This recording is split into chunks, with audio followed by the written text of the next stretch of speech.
এয়া মই ব্ৰেকফাষ্ট কৰিব লৈছোঁ।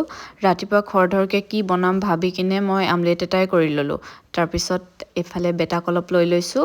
তাক মই কিবা কৈ আছিলোঁ মানে গান লাগি আছিলে যে সেইকাৰণে মই মিউট কৰি দিলোঁ আৰু সি এইফালে হাঁহি আছে চাওকচোন। সি পিছে মই ডিউটি গ'লে আমনি নকৰে দেই, সেইকাৰণে ভাল আৰু। একেবাৰে অফিচত আহি দেখাইছোঁ এয়া মই লাঞ্চ আজি এনেকৈ কৰিলোঁ। অফিচত মই ভিডিঅ' নকৰোঁ কাৰণ টাইম নাথাকে ইমান, সেইকাৰণে আজি মোৰ গোটেই দিনটো বাহিৰতে খোৱা হ'ব নেকি। এতিয়া মই ওলাই যাম অলপ, সেইকাৰণে মই বেটা খানাটো ৰেডি কৰি লৈছোঁ। ৰাতি মই তাক এনেকৈ হালকাকৈ দিওঁ, সাবুদানা ক্ষীৰ নিচিনাকৈ বনাই দিওঁ আৰু অলপমান ড্ৰাই ফ্ৰুটছ দি দিলে ভাল হয়, কিন্তু মই এতিয়া দিয়া নাই। এতিয়া এনেকৈ দিছোঁ তাক প্লেইনকৈ। তাৰ নানটো দি দিছোঁ, যোনটো তাৰ গাখীৰটো থাকে সেইটো দি বনাই দিছোঁ। এইফালে মই পানীও গৰম কৰি লৈছোঁ খাবৰ কাৰণে, মোৰ ডিঙি বিষ কাৰণে। বেটাক যিমান তাৰ খেলনা দিও লাভ নহয় আমাৰ, এইবোৰ বস্তু লৈয়ে ভাল পায় যোনবোৰ সি ল'ব নালাগে। বেটাক অলপমান খেলি ল'ব দিছোঁ, তাৰপিছত ৰেডি কৰাই দিম। ৱাও পোহৰ,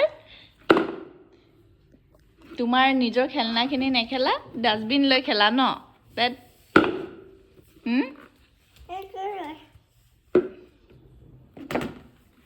খোজকাঢ়িব পৰাৰ পৰা শান্তি নাই ন পোহৰ? ডাষ্টবিনটো ভাল লাগে চাওঁ। হেল্ল' গাইজ কৈ দিয়া, হেল্ল' গাইজ কৈ দিয়া। পোহৰ আমি ওলাই আহিছোঁ এতিয়া। পোহৰক অলপ উলিয়াই লৈ আহিছোঁ দেই, ইয়াৰ অলপমান গাটো বেয়া হৈ আছে, সেইকাৰণে ভাবিলোঁ অলপমান ওলাই লৈ যাওঁ। কিন্তু আমি এতিয়া খাবলৈ নোসোমাওঁ, পেকিং কৰাই লৈ যাম, তাৰপিছত ঘৰতে খাম। নহ'লে পোহৰে আজিকালি আমনি কৰে অলপ। সি মানে গম পায় ন তাকো খাব লাগে, তাৰ খানাটো ঘৰতে গৈ তাক খুৱাম, সেইকাৰণে ন। পোহৰ কৈ দিয়া বাই, কোৱা বাই কৈ দিয়া তুমি। দেখিছে বাই কৈছে, বাই বাই কোৱা, গুড নাইট কোৱা।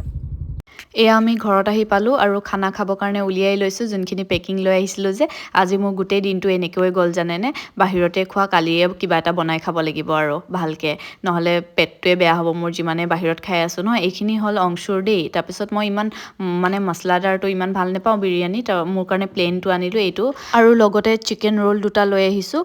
চাওঁ গোটেইখিনি খাব পাৰোঁ নাই, ভোকটো লাগিছে খাবও পাৰোঁ, কিন্তু কেতিয়াবা আকৌ নোৱাৰোঁ নহয়, এনেই লৈ আহোঁ বেছিকৈ। লওঁতে এনেকুৱা লাগে যেন পেটে নভৰিব, তাৰপিছত খাব নোৱাৰোঁ। আৰু এইফালে মই ৰাতিপুৱা নিবৰ কাৰণে ষ্ট্ৰবেৰীকেইটা অলপমান নিমখ পানীত ধুই লওঁ বুলি ভাবিছোঁ, সেইকাৰণে এতিয়াই ৰেডি কৰি লৈছোঁ। নহ'লে ৰাতিপুৱা ইমানেই খৰধৰ হয় নহয়, টাইমেই মিলাব নোৱাৰোঁ।